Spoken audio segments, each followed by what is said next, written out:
ಕ್ಷಮಿಸಿ ಸ್ವಾಮಿ, ತಾವು ಬಂದದ್ದನ್ನು ಗಮನಿಸಲಿಲ್ಲ. ಬನ್ನಿ.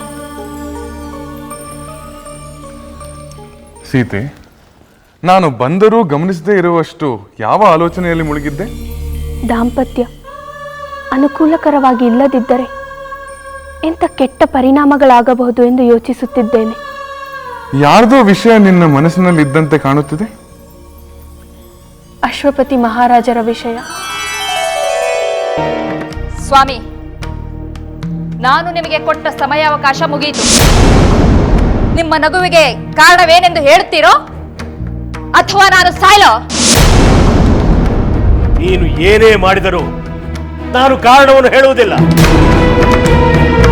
ಹಾಗಾದ್ರೆ ಈ ಅರಮನೆಯಲ್ಲಿ ನನ್ನ ಶವ ಬೀಳುತ್ತದೆ. ನೀಚ ಹೆಣ್ಣೆ, ನಿನ್ನ ಪತಿಯ ಸಾವಿಗಿಂತ ನಿನ್ನ ಹಠವೇ ಹಿರಿದಾಯ್ತಲ್ಲವೇ?